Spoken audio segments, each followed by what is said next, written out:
Ką mes galim papasakoti? Jo, nu tai vakaras mes vis dėlto patekome į Eifelio bokštą, užtruko tai mums 40 minučių. Greitai pakankamai.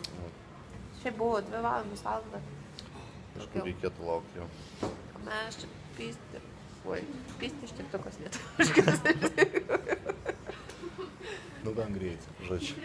Laukiam į viršų prisikėlimų. Eifelio negalima fotografuoti. Tai filmuoti nebuvo parašyta. Filmuoti kaip ir irgi, tai mes to ir nedarysim. Bet mes pasiekėme. Ai, galim bilietukus parodyti kaip įrodymą. Kad mes čia negalim, nes mano koja užsista. Amen. Žodžiu. Pavyko. Kas dar laukia? Niekas jau šiandien daugiau. Ne, mes gal Triumfuarą prie Triumfuarės. Super nori, net nereikia pasižiūrėti. Ten va dabar pafilmuosim. Tačiau reišalti. Niekas nesakė, kad jos negalima. Naktį aplankyti jos. Jo. Žodžiu, kamera šitai, man atrodo, žaidžiu. Dabar laukiam, kad pasikeltų viršų, dar pafilmuosim tikrai, kai pasikelsim. Taip. Tai va.